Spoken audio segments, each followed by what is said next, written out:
What's going on, guys? Today we're going to talk about how to create a sense of urgency within your culture, within your adult day center or the business that you're starting. How do you do that? But first, make sure you like, comment, subscribe, and do it now. Do it. Did you do it? Did you do it yet? You feel that sense of urgency? Are you being urgent with the like button in the comment section? Be urgent. Operate with more urgency. Write it now. Anyways, guys, I don't know.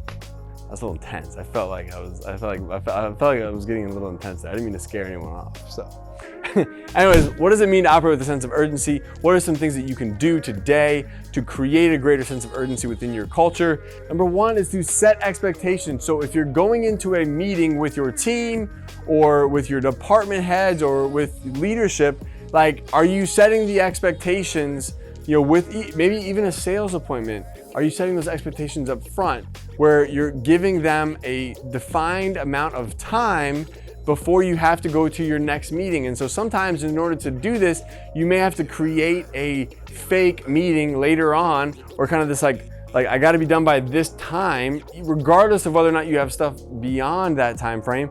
But it's to give yourself a deadline, a fixed period of time that you have to accomplish a certain set of tasks, and you're setting the expectation up front so everyone in the room or everyone in that meeting knows when the meeting is supposed to finish by. So the goal is to set those expectations in the beginning, give everyone, hey, we have 45 minutes to accomplish these 3 different things. Hey guys, I gotta be out of here by this time. This is my hard stop. You gotta create these boundaries, this like framework for yourself, regardless of whether or not you have something past that time, because you gotta learn how to manage your time better. So that being said, set the expectations up front, make everyone aware of it, as soon as you go into the meeting, so everyone's being conscientious of the time. Number 2, create a discussion framework. So if you don't have one of these already, you want to be able to create a framework of topics that you're going to talk through. This could be the way you follow, like some sort of agenda. Hey, we do this in the first 5 minutes, and then we'll move into this section for the next 10 minutes, and then we'll move here for the next 30. Like, create a framework for the discussion you're going to have and assign specific times to each of the different sections and use them as goalposts or guides for you to manage your meeting properly, so that when you go into it, you know that you're over here and you got to make up for the amount of time here, but you know that you can accomplish all of these topics over a 60-minute period. But you've assigned, this particular topic 5 minutes, this one 10, this one 15, so everyone knows how they got to stay on track. Number 3, identify repetitive tests within your organization that you can automate. So think of things that you do on a regular basis.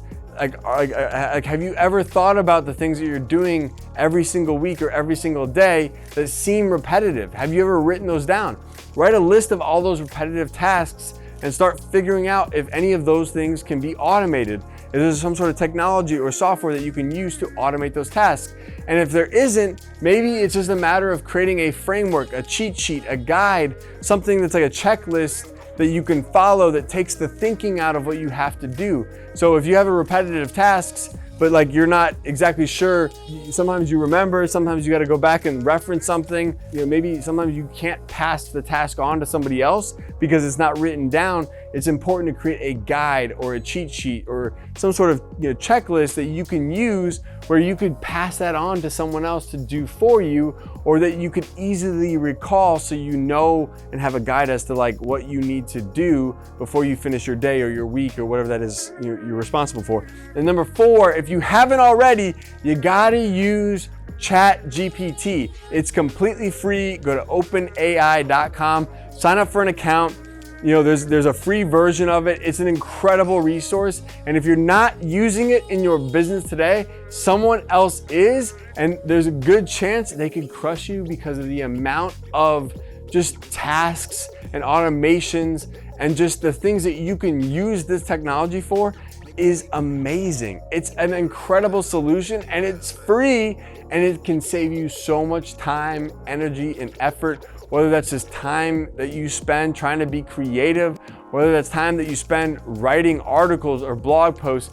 This thing can, at least give you some of your time back. Maybe it doesn't do everything for you, but it gives you like a summary of the things that you need. It does 80% of the work that you need to do, and then you can put your final touches on it. You can put your little spin on it, and you can make it yours, but it can save you a ton of time. Trust me, we use it in so many different ways, whether it's for brainstorming marketing ideas, coming up with new activities that we can do here at the center, writing blog posts or articles depending on the length that we need or how short they need to be, writing social media posts, summarizing articles and industry like articles that we might have that we just need, hey, what's a quick summary of this thing? You just throw it in there, hey, can you rewrite this and put it in 5 or 10 quick bullet points. It's an amazing, amazing service. Make sure you get that if you haven't already. But if you're operating from a sense of urgency, this is something you gotta do, especially if you're on a budget and you don't have a lot of time to make up for it and you're constrained by the resources. Operating with a sense of urgency is something that you gotta build within your culture, within the organization. So that being said, guys, if you wanna open your very own adult day center, go to adcpro.com. Make sure you like, comment, subscribe on this video, sign up for our monthly webinars, join our private Facebook group, and if you're interested in starting your very own Active Age franchise, go to activeagecare.com/franchise. We'll see you on the next one. Peace. Hey guys, thank you so much for joining me. If you'd like to learn how to open your own adult daycare center, go to adcpro.com. If you'd like the latest business tips, click here, and make sure you subscribe to our channel, click here. We'll see you guys next time.